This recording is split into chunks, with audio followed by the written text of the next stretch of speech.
با درود خدمت شما عزیز دلم. عزیزم در خدمت هستم با یک انرژی خوانی دیگه از سری انرژی خوانی های فال رقیب. موضوع این لحظه انرژی خوانی ما ولی آبروریزی ریزی هایی که رقیب همیشه داشته این بار چه نوعش هستش، باز چه کار کرده، باز چه دست گلی به آب داده رقیب و اینکه خب مسئله الان به کجا کشیده شده.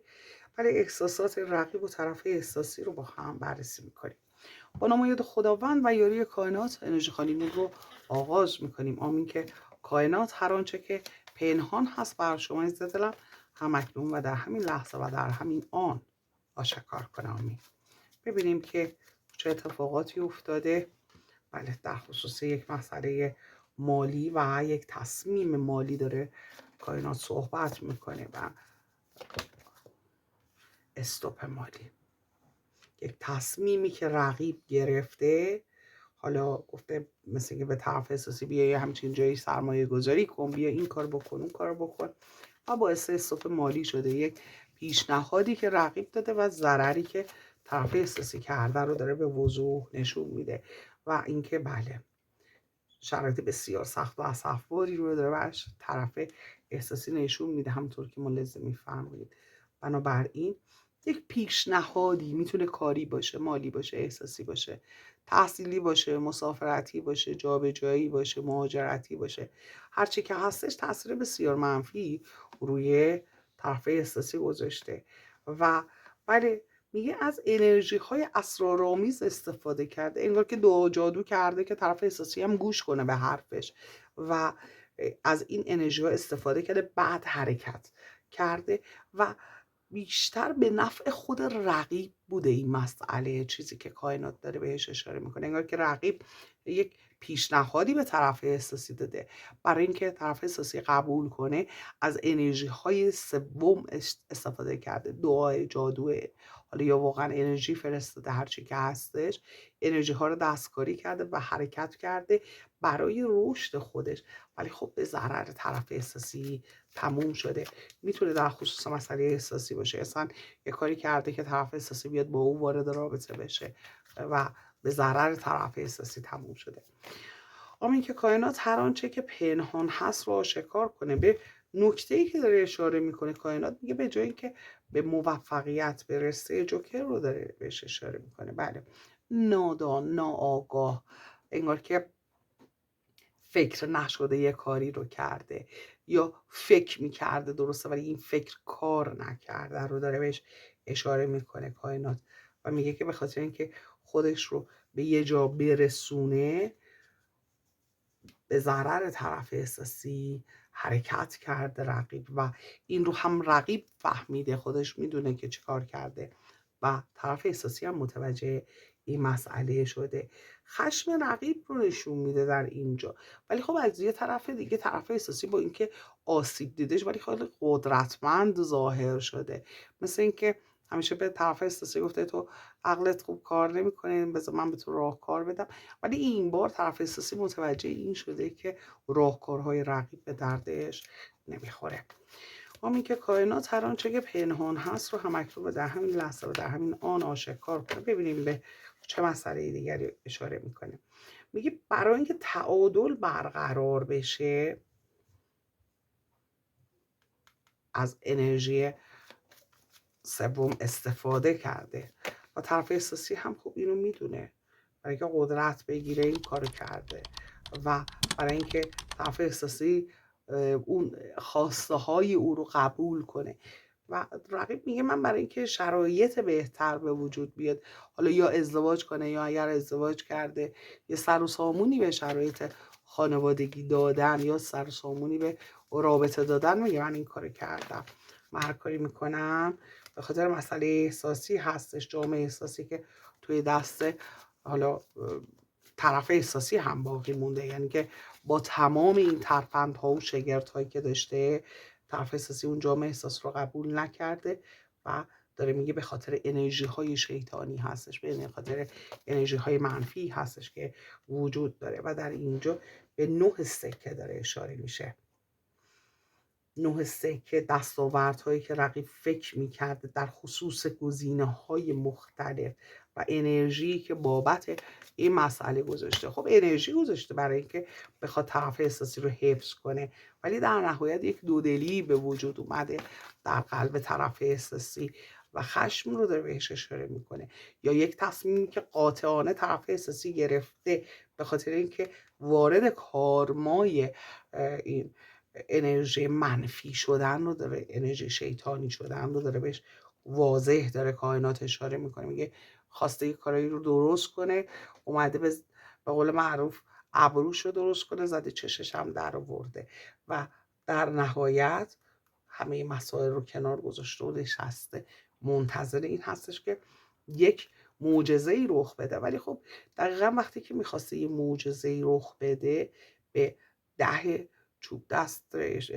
اشاره میکنه، یعنی که دست و پاش تازه بسته شده، یعنی که طرف احساسی دیگه روی فکرهای رقیب هیچ فکری نداره و دعوا و 5 چوب دست، دعوا، درگیری، اختلاف، اون هم به خاطر افراد، وجود افراد دیگه، سر آدمای دیگه با هم دعوا کردن، حتی انگار پای آدمای دیگه هم به این بحث باز شده.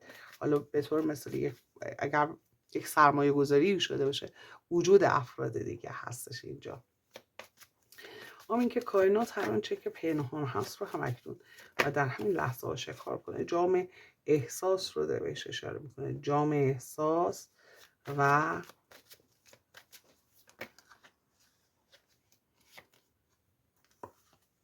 تصمیم احساسی.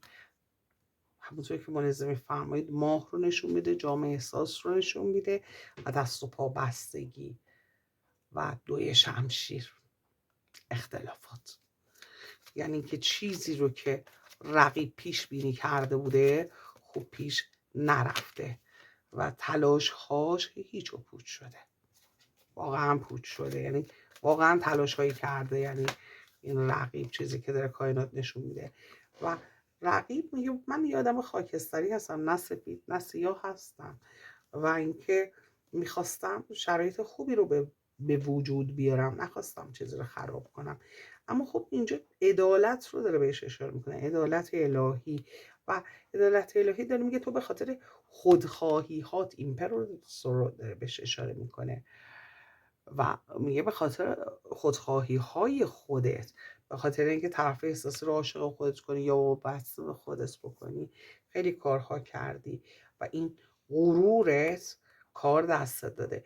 و در اینجا به 2 آدم خودشیفته داره اشاره میکنه، یک فردی که خانوم هست، یه فردی که آقا هستش. یعنی انگار که 2 آدم خودشیفته افتادن به هم، هر کدوم میخواد به نفع خودش یه حرکتی بکنه، ولی در اینجا داره رقیب رو بیشتر توی این انرژی خانی نشون میده که خودخواهی کرده، به خاطر که از انرژی های دیگه استفاده کرده و رابطه رو دچار کارما کرده و نتونسته به اون خواسته هاش دست پیدا بکنه و مسائل مالی رو داره بهش اشاره میکنه. یه خانواده ای که به خاطر مسائل مالی یا یک رابطه ای که به خاطر مسائل مالی شکل گرفته و در نهایت ببینید حرکت کردن و رفتن از روی غم رو داره بهش اشاره میکنه، انگار که دست کشیدن از این مسئله، انگار که پیش خودش رقیب فکر میکنه خب من این همه انرژی گذاشتم ولی هیچی عایدم نشد، جام احساسم توی دستم باقی موند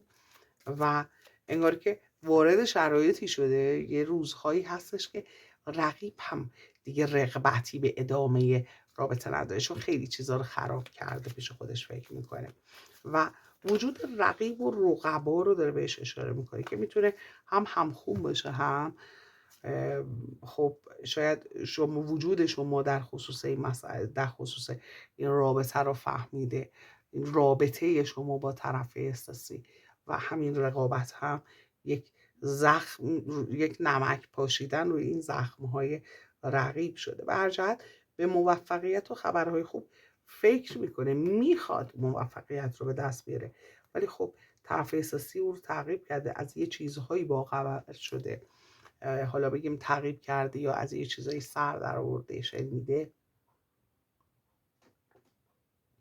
ببخشید عزیز دلم یا یه چیزهایی رو دیده و عصبانی هستش از دست رقیب.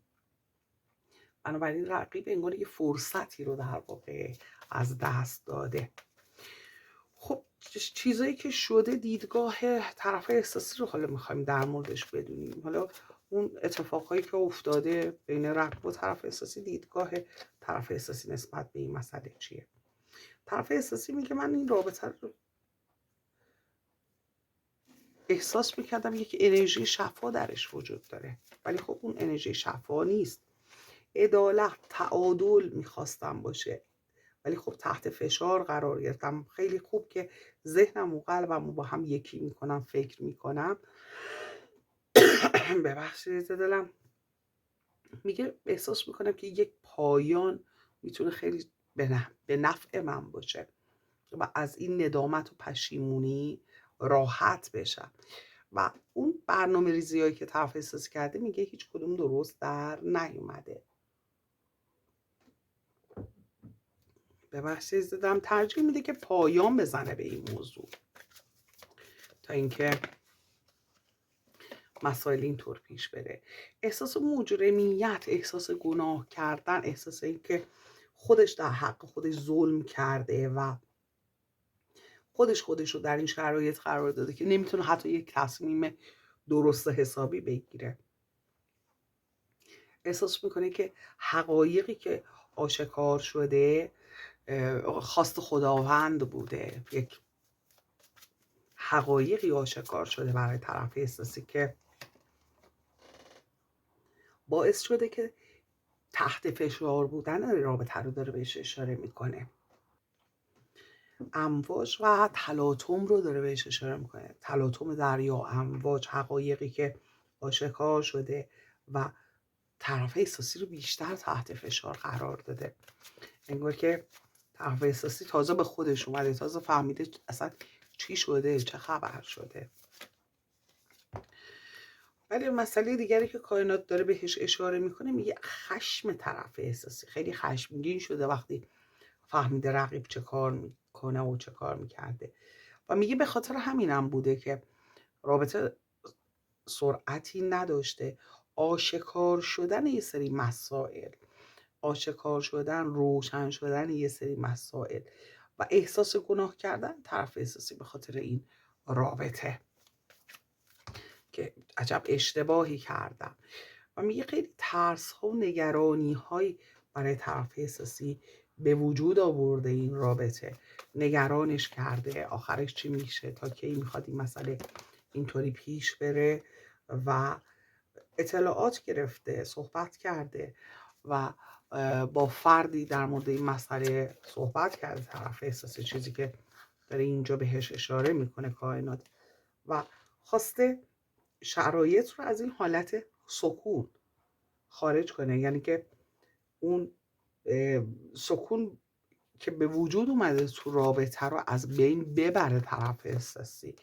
حالا اینکه به سمت شادمانی حرکت کردن و نتونست، به خاطر اینکه میگه اعتماد از دست رفته. نشسته خوب داره نگاه میکنه که در نهایت چه خواهد شد. شفقت و دلسوزی رو داره بهش اشاره میکنه و اینکه بله خروجش از رابطه رو میخواد. طرف احساسی خیلی واضح داره میگه به سمت عشق میخواد حرکت کنه، به سمت شما، و از نظر احساسی میخواد خودش رو راحت کنه. میگه میخوام خود آزاد باشم. خیلی رقیب محدود کرده طرف احساسی رو تا اونجا که داره کائنات بهش اشاره میکنه. و بله میگه میخوام جدا بشم، به آیرلوک، به جدایی، و میگه این غم و اندوه رو تموم کنم. یک رابطه سالم من میخوام، یک رابطه ریشه دار، یک رابطه اصیل، و زمانش فرا رسیده که از این بلا تکلیفی و از این ناامیدی خودم رو خلاص کنم. میگه وقتی که به خودش، به خود درونیش رجوع میکنه و به اون خود درونیش فکر میکنه، احساس میکنه یک رابطه خوب میخواد. و حسادت های رقیب رابطه او رو با همه به هم زده و همین باعث نگرانی طرف احساسی هستش. حالا که چه آبروریزی این بار کرده بود، همونطور که ملاحظه کردید رقیب همه چیز رو مخفی میکنه، مخفیانه دستهایی در کار هستش، مخفیانه و با دیگران در واقع میشینه و برنامه ریزی میکنه برای طرف احساسی. طرف احساسی خب اینجا احساس میکنه که همه خودی هستن، فقط من بیگانه هستم، با دیگران پشت سر من میشینه و برنامه ریزی میکنه. این چقدر میتونه آسیب بزنه به طرف احساسی و همین باعث این جدایی هستش، خروج طرف احساسی از رابطه هستش. همین مسائل باعث تحت فشار بودن طرف احساسی و سکون رابطه و اون اعتمادی که بین رفته، انتظاراتی که طرف احساسی میخواسته از این رابطه داشته رو نتونسته اون انتظارات رو برآورده کنه. دوست دارم عزیز دلم، چه تا این لحظه لایک سابسکرایب نکن، لطفا لایک کن، سابسکرایب کن، از چنل خودت حمایت کن. انرژی خانی های فال کراش و فال رقیب دیگه توی کانال فال تاروت آدم و هوا انجام میشه. اگر این چنل رو شما سابسکرایب نکردی لطفا سابسکرایب کن، اون زنگوله هم بزن حتما که نوتیفیکیشنش براتون بیاد وقتی که انرژی خالیش انجام میشه برای شما بیاد، یعنی یوتیوب براتون بفرسته که بتونید اون ویدیو رو ببینید. در نور باشید.